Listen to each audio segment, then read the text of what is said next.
Everybody, how's it going? Um, what did I call this channel? Sewer Tube? Yeah, I wanted to make a wastewater channel for training purposes and just overall general knowledge, help passing the tests and everything. Seems like there's a lot of people on the internet that have trouble passing their grade 1, grade 2, grade 3 tests trying to get into the wastewater field. There's not a very good source of training material for people that are my age, millennials, and people that are younger than me, the Generation Z. Feels like the boomers have had control over this field for the last, God, 40, 50 years, and they haven't really opened anything up to any of us. It's the Wild West out here for younger people to try to get in the wastewater industry, try to break into the management level. I've been in the field for, God, since the '08 recession, so that's what, 15 years now. So I have 15 years of experience, and my experience doesn't start with day one working in a wastewater plant. It starts with day one working in a classroom. Really, it starts with my dad being a wastewater manager when I was a kid, and going to the wastewater plants when I was a young kid. Uh, my mom's out of town. I got to go to a sewer call out at 3 o'clock in the morning because my dad can't leave me alone. Um, I got a quick disclaimer for this whole channel. I'm not going to have fancy graphics. I'm not going to have music. I just have knowledge, and I want to share that knowledge with you. I think that the wastewater business can be awesome. It can be a very profitable business to be in. It can be the best job in the world. It can be the worst job in the world. This job can suck any day. Any day this job can suck. Any day this job can be amazing. Um, an easy day, you might show up, you might have a checklist to do, you might hose something off real quick, and you might go look at your lift station readings. Depending on what size of facility you are, you might do some readings and head into the office, hang out for a little bit, have some lunch, go and take a check to make sure nothing's broke since the last time you looked at it. By the end of the day, you really feel like you've wasted a bunch of time, played with your phone, talked to the other operators, and called it a day. A very hard day. You could be out jetting in the field for 8 hours, or working on a piece of equipment that has something jammed in it. Um, or you could be, a terrible day would be to work at a major facility and have to, maybe you might have 6, 7 sludge pumps that all need to be deragged because there's PM out for that day. I mean, there's definitely bar screens. There's some bar screens that require you to get dirty, stick your hands in there, pull rags out. I mean, you can have some great days working at a wastewater plant. You can have some terrible days working at a wastewater plant. If you want to be a wastewater operator, you definitely should. There's a lot of people in this field that do not want to be wastewater operators, though. But this job can be anything you want. If you want to work in a major city, if you want to work at some major 200 million gallon a day facility that is in the heart of New York City or any other place that has a professional sports team, really, um, you can go do that. If you want to work in a small town that has 500 people in it and it has 2 ponds, you can go and do that. You're going to make a little bit less money than the guy in the city, but you're also going to be paying a lot less in housing, and your commute's not going to be bad. I work in a small town, has roughly 2,200 people as the population. We get about 500,000 gallons a day in the wintertime and about 1 million gallons a day during the summertime. Uh, Really, it's the infiltration in this town terrible. I won't lie to you at all. The Before that, I was working in a large city, or I guess a medium-sized city in California, and I had an hour commute. I was working the graveyard. I left at my house at 9 p.m. I'd get to work at about 10. I'd get off at 7 o'clock in the morning, and I wouldn't get home until 9. Um, it's just like, those are two things. You can have a facility that is a major facility and you're at the plant the entire shift. You show up, you clock in, you do whatever you have to do at the beginning of your day, and whatever needs to be done is done at the plant that day. They don't have you go to lift stations because they have lift station operators. They don't have you jet sewer lines because they have a collections crew. You're not doing maintenance on any of the parts or equipment because there's a maintenance team. You can have a small plant like the one I'm working on. It's me and one operator. I'm a grade 4 operator. My operator's grade 2. Um, we're everything. If a sewer line needs jetting, we're out there doing it. If a pump needs to be pulled, we pull that pump. If something needs to be greased, we grease it. They're two completely different worlds. I've worked in various sizes. I've worked in small plants. I've worked in middle-sized 14, 15, 16 million gallon a day facilities. I've worked in a 46 million gallon a day facility. Um, there's just different types of, there's different responsibilities based on where you're at, and it's just different types of facilities. You run into a lot of different types of people when you get into the wastewater industry. You'll find a lot of weird people. I swear to you, every person I have met in this field is the weirdest person that I've met up to that point. And I mean, that's just the way it is in this field. There's a certain type of person it takes to go and want to work a 12-hour graveyard shift. That is a weird person. If you want to be awake from 7 p.m. to 7 a.m. and be at work for a 12-hour day because you like that schedule, you are a weird person. You'll find a lot of blue-collar people. I know I'm from California, but, I do a really good job blending in the Midwest right now.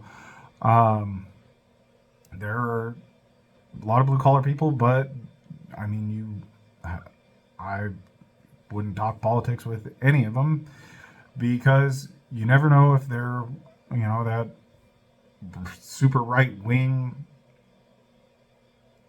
redneck style blue collar, or if they're just an ex white collar worker. You can't really judge a book by their cover in this day and age. And, I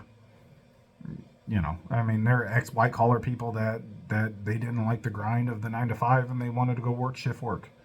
They're people in the field that they got a fast track operation certification because they had an engineering license and they could just move up the ladder really, really fast. And they didn't want to cut it as an engineer, so they jumped in and started taking operators jobs. I mean, I worked at a place where I had a 73. There was 2 lead operators. One was a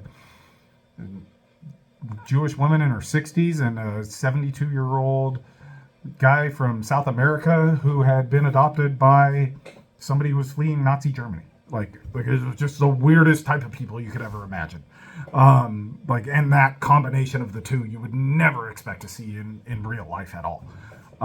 Getting your foot in the door in the wastewater field can be very hard. It can be very easy, but it can be very hard. It depends on where you're at, where you're going. When I got into the field originally, and again, I have connections. My dad was a wastewater manager, so I was able to get training and whatnot.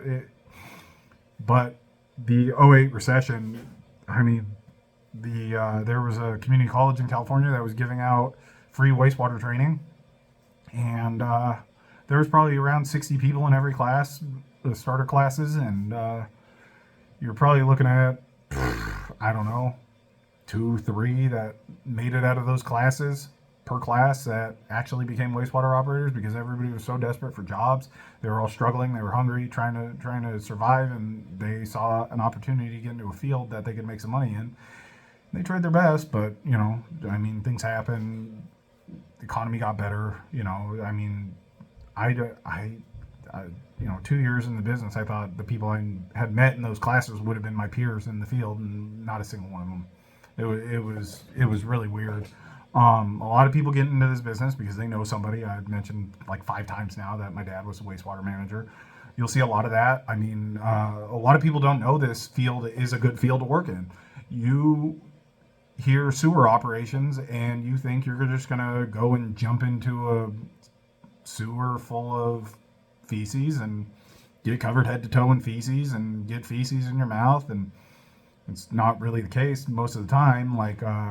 They don't think that the pay wages are very good in the field. They think that this is like low caste work, and it's not. It's great work, at least in the United States of America. I can't speak for any countries outside of the United States of America.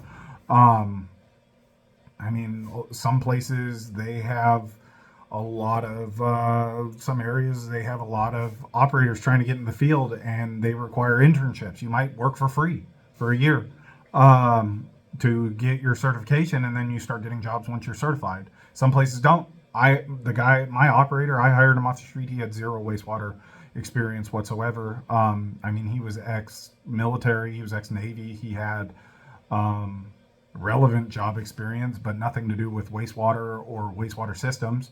Um, I mean, it's more of training. I trained him. It was me who trained him. I gave him the knowledge he needed to pass his tests, and he's working on his three. He's going to get it um, eventually. But then, yeah, like you might not want to get where you are right away. I didn't want the big city life, and I left. I went to a small town. I took an $1,800 a month rent payment in California to a $600 a month mortgage payment. You know, it's, I mean, I don't make less than I made in California. Well, I mean, on the graveyard shift, I had differential and everything. Pretty close. I'm pretty close salary wise versus how I was working in California versus where I'm at today. But, I mean, $1,200 a month is $1,200 a month. $600 a month mortgage. Very tempted to stay here for the rest of my life. I mean, and the thing is, if you get in the wastewater business and you hate the wastewater field, you hate working with influent, you know, it's gross. If you don't want to take influent samples and you don't want to be around sludge, you can easily transition your career into potable water treatment. A lot of states will have a kind of reciprocity on your hours for wastewater. They'll usually give you half the hours. So if you work 5 years in wastewater, you'll have 2.5 years towards your water treatment certificates when you get out of the wastewater fields. There's a lot of places in this country that they combine the water and wastewater jobs. So you might have to get your water treatment license and your wastewater treatment license. I don't know anything about potable water. I mean, I take classes. I know about coagulation and flocculation and all water treatment basics, but I don't have any intention on ever moving over to the potable water side. So I'm not too worried about that. Most of the jobs in this, well, most of the jobs will require you to have some sort of education before you get a job.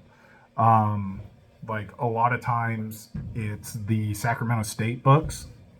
Uh, they're the operation of wastewater treatment plants. Everybody who's started this journey has probably seen the books. They're green. There's volume 1, a volume 2, and then there's an advanced waste treatment. I mean, they're sold out of Sac State. They're very expensive, but a lot of places that you work for, they end up paying for those kind of things. They'll pay for your education, things like that. It's very rare to be hired off the street, and I know I say that as a guy who hired somebody off the street, but it's very rare to just be, oh, I'm working at the grocery store and I got a job at the wastewater plant. It's very, very difficult because there's so much certification and you need to have that certification to be able to hold a job in this field that a lot of places don't want to take the risk to hire somebody who has no experience because they don't know how they're going to react to the test. If you at least have the grade 1, you've shown the aptitude, take the grade 1 test, pass it, and maybe with a little bit more training or something like that, you'll get your 2 or 3 and end up being the veteran that goes and teaches the next grade 1 that they hire. It all depends on where you get hired. Every place is different. And the thing I hate the most about the modern wastewater training society is you have the book, and the book says you have this, and those are the only kind of things. And when you go from plant to plant, it's not like that. You don't just have a standard bar screen sitting up in your influent channel, and you don't have just a standard grit system, and you don't have primary clarifiers at every wastewater facility, and you don't have standard aeration basins at every facility. My secondary clarifiers are reversed. They're reversed from what they should be, or well, what the standard is, I should say. I mean, every job in this field will require you to have a high school diploma or a GED. If you don't have one, go get that before you even start the wastewater journey because you're not going to get certified. It's not the job that requires it, it is the states. And then other education that you might get in this field is community colleges. Like community colleges, every state will have a community college program. Not every state, but a lot of the states will have community college programs where instead of going and paying Sacramento State $200 for a book and a correspondence course, you will end up getting you'll get that book, and there will be a teacher, and that teacher will go through each chapter over 10 weeks, and then you'll get credited with your education units for your certification, and that'll be it. Certification is, based on how good of a test taker you are, certification can be the easiest thing in the world to get, or it can be difficult. The first thing it takes is time. You will not be certified in any wastewater plant in America if you have not worked in a wastewater treatment plant. So like in Iowa, for example, it is 6 months before you can take the grade 1 test. In California, you have to be operating for a year as an operator in training, and that's a certificate that you actually have to pay for. The operator in training certificate, you pay for your OIT, and then you're allowed. And then once you work for a year with that OIT certificate on the wall, you're able to then go and take the. Well, you can take the grade 1 test early, but you won't get your grade 1 certificate until you have that full year of working in the field. And then there's always an education requirement. It's usually like 6 CEUs, which is like one class. You take one class or do the operations of wastewater treatment volume 1. You do that for, I don't know, you do that, you get your CEUs. You usually get like 9, 10, 11 CEUs for it. And then like the requirement's like 6, and then you have that, then you have your time, and then you can take the test. I also want to point out that education will speed run you through your certification process. If you have an associate's degree, instead of having CEUs, you have an associate's degree, a year of experience, most states will let you take the grade 3 test. You have a bachelor's degree, 1 year and a bachelor's degree, they'll likely let you take your whatever the most advanced test is, whether it's the 4 or the 5. But the main thing to do with that is go to your state's governing body for wastewater, find out what the requirements to get certified are exactly, because there's 50 states. I can't tell you every one of them off the top of my head. I've worked in 2 of them. So every state runs its own certification program. They all have different requirements, but there is a level of standardization in the wastewater field through the ABC. I don't know what that stands for. I don't really care, honestly, but I'll flip this around real quick. See here that based on if you have a certificate in any of these areas here, it is equivalent to other certificates in other states. And so that makes it a lot easier if you have a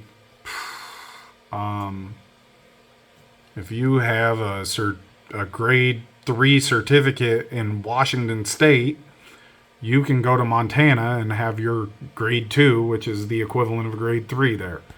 If if you don't like it in Montana, you can just go to Florida and have a grade B. It's a little bit different when you're transitioning from a non-ABC state to an ABC state, or an ABC state to a non-ABC state. It's a little different to transition from a non-ABC state to a non-ABC state. If you're at the point where you want to move certification in a state, you should look at the requirements that they have for reciprocity. Some states are desperate for operators, and you go and apply, pay $50, and they'll send you a certificate in the mail. Like, they don't care. They just need operators, and they'll take whatever they can get. You pass the test somewhere else, cool. Here's your certificate. Other places they'll be like, okay, we respect your experience and your education, but we don't respect your test pass, so you're eligible to pass our test. Some states will be like, well, we want you to operate right away, so we'll give you a temporary license, but you need to pass the test by the end of the year, or else you lose your certificate. It all depends state to state. Every state's different, and that's one of the worst parts about this field, honestly. If it was federally regulated and I had this certificate and I could just go, oh, I can go to, Minnesota right now, even though it's not an ABC state. And then it opens up another world of jobs for me. But a lot of places, you go to apply for a certificate at a different state, they're going to be like, oh man, this guy, do we hire him? He might lose his license after a year. Is he going to be able to pass the test? We can't take the risk. We're not going to do it. So, chances are you might not even get an interview until you were to transfer reciprocity.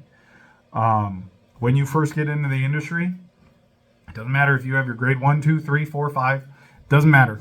You will be learning on the job every day, and you will not get it. You won't understand everything that the veteran operators are talking about because you just don't have the experience. The learning is done in the plant. There's some things that the books and the classroom can teach you, but it does not teach you field experience. The only way to learn field experience is to get it done in the facility itself.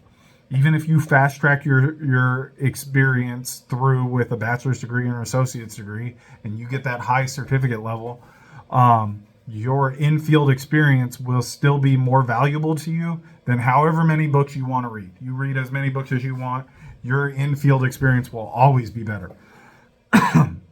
And the plant that you might operate might not be the plant that's in the books. You might not have a primary clarifier. You might not have a trickling filter.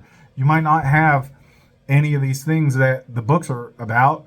You might have a package plant, an SBR facility. Good luck finding any information on an SBR facility because a lot of places do not have, there's a lot of the literature and books and everything. You'll have to find a specialty class or something for it to learn about it. Or you go get a job in an SBR facility and you just learn in an SBR facility. I worked in one for 2-3 years. Don't recommend it, by the way. It's a very unique type of package plant that it does a couple tanks. They do everything that the plant does in a small space, and it works for some systems, small plants, industry, but I put me in a standard conventional treatment plant, and I'll be a lot happier. One of the best ways to learn about different types of places that you don't have any experience running is to take tours. So like when my operator wanted to take the grade 2 test, he's telling me, it's hard because the book, it talks about all of these types of equipment. We don't have any of it. What should I do to get the experience to see an anaerobic digester, which we don't have? What kind of experience do I need to see a standard secondary clarifier? What does a rectangular aeration basin look like?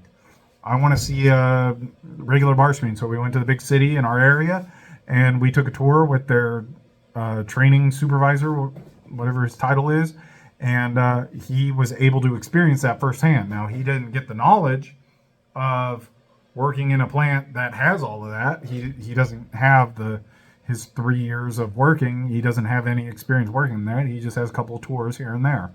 But it's still good to see, and it did help him pass his grade 2, I believe. There's different responsibilities at different grade levels. So when you're uncertified or an operator in training, your responsibilities are going to be very minimal. You might have to do labor, mowing, tank cleaning. They might drain a tank for you, and then they say hose all this sludge to the drain, and you might spend an 8-hour day with a hose over your shoulder, just hosing it down. And they're not going to have you running complicated operations. They're not going to have you running multi-hearth furnace. They're not going to have you running a centrifuge. Like, you're not going to be trusted with those because you don't have the level of experience that most people believe takes to operate those things, and those things come with the training that they will give you. You might work hand in hand with the centrifuge operator operating the centrifuge. You might work with somebody operating the GBT, and that's what I'm talking about when I say you're learning every day at the plant. You're always learning. You're grade one, you're going to have a little bit more responsibility, but you're still not going to be trusted like a full like the veteran employees. When the veteran employees need to do something important, they're going to do it themselves, or they're going to have somebody who's been there for a really long time do it. Like, you're grade one, you've been here for a year and a half. I mean, you can drain the clarifier at that point. They give you that level of responsibility because you've probably seen it done 6 or 7 times when you were an operator in training. But they're not going to let you. They're not going to let you handle a lot of the more complicated things.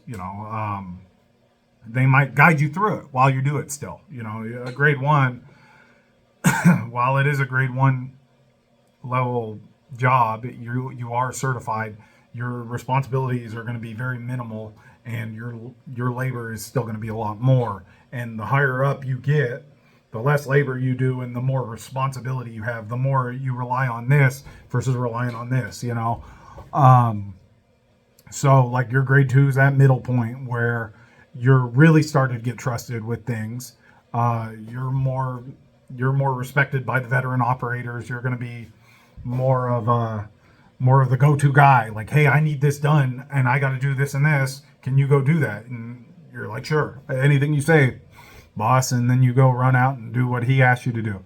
And that's when you really start getting your trust in the field, is after that 2 to 3 years experience. You still don't get it to be that lead guy that all the bosses go away and leave you on the graveyard shift, and they're like, the plan is yours for 12 hours. Don't mess it up. Grade 3 is that journeyman level where you really start getting the full responsibility of the plant. You can start being the lead operator at a major facility. They'll trust you to be the lead on the shifts. You're the one who has the grade 1 or the grade 2 go out and do this or that for you, while you keep an eye on the SCADA, or you go deal with this more complicated issue. Beyond your grade 4s, your grade 5s, those are more of a management level. Those are more of a management level position, kind of certification. Like, a lot of it is you're doing data entry. You're entering the flows into your state's reporting spreadsheet, which it usually is. You're writing reports for the city and giving the city manager or the mayor or whoever you report to, you're giving that away to them. There's a lot of management responsibilities. At a smaller facility, you're both operator and manager. That's what I'm doing right now. You're doing all that reporting to the city. You're reporting to the state. But at the same time, you need to go do checks. You might need to go check a lift station. You might get an alarm at 2:00 in the morning that you respond to instead of your operator. It all depends on the size of your plant and the responsibilities that they give to their operators. Monetary costs, it can be expensive to get your foot in the door. First off, if you've done college to get your associate's degree or your bachelor's degree, you're going to have to pay off your student loans. Doesn't look like we're getting forgiveness anytime soon. So, that anything that you do pre-work, you might get a job that says, hey, you're grade 1, we'll pay for you to get your bachelor's degree. Go take night classes and go get your bachelor's degree so that you can fast track your way up to a management position. The training is going to be costly too. I have, like I was talking about the Ken Carey book here, State. You can see here, just to get the book, it costs $100. And then there are 3 sections in the book. And the correspondence class for those 3 sections are $30 a piece. You can see you get, what is that? About 12 CEUs for that. But that's $190 out of your pocket if you haven't gotten a job at a facility that will pay for it yet. I mean, there's going to be tests that you have to pay for. If you go and take the test before you get hired on somewhere, you don't have a city paying your test fee, and those tests can be, I mean, those tests can be $51 in certain states. Those tests can be up to $250 in other states. And if you fail, guess what? There's no refunds. You might get a retest or something like that, but you're probably still going to end up paying for that. So my suggestion is be ready, pass it the first time, and then you don't have to worry about it after that. Get as high as you can go, and then keep learning, and then get the next level. It's all up to you how far you want to go. If you want to be the shift work guy until you're 62 and end up retiring on a graveyard shift one of these days, you're more than welcome to do that. If you want to go and be the manager of biggest city in the country wastewater plant, that opportunity is there for you. You can go and do that, and it's up to you to do that. Other things that cost money, some places have CEU requirements to renew your certificate. So, like, for example, in Iowa, I have to get 2 CEUs a year. So I have to take tests, I have to take classes, not tests. I have to take classes, get credits for the classes, and then every 2 years I get to pay a fee for the renewal. And don't get me wrong, my company pays for that. So it's not coming out of my pocket, but it's still something that gets paid for. A lot of that goes to pay for the people who proctor the test. It goes to people who pay to run the governing of it. You know, your DNRs, your state water resource control boards, your Eagle in Michigan, things like that. But I mean, once you get a job, chances are the job is going to be paying for you to do all that stuff. So that's probably about the end of what I got for you right now. In future, I got plans to do videos on the pounds formula. That's like the most standard math problem that you're ever going to need to do for a wastewater test. And if my channel starts to get more popular, I'm recording this at 0 subscribers, 0 videos, 0 views right now. If it gets more popular and people are actually using me as a resource, then I will make videos on every math problem that you could ever find. You can request a math problem for me. I'll make a video of it within the week. No problem. I got you. So it's just a matter of figuring out what you need to learn. I'll help you learn it. Like, I want to be a resource for people. I have one guy that I'm training and I'm bored, like I have a plant to operate. I operate the plant and I have one guy to train, and there's only so much training I can give him before he needs to go study on his own. So I want to help train you. I'll break down various states' need to knows for the grade 1, 2, 3 exams. I mean, chances are if you're watching my videos, you're probably looking to pass a test very soon, and you're probably going to be very interested if I have a grade 1 wastewater test review video. And so I'm sure that'll be a lot of fun.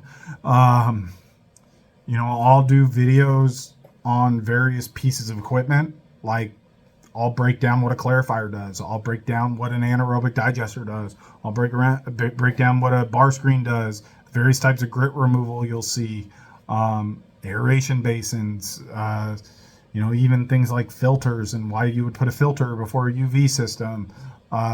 Why all of the tests specifically refer to chlorine instead of sodium hypochlorite, even though 90% of the people who were using chlorine originally do not use chlorine anymore to treat their wastewater.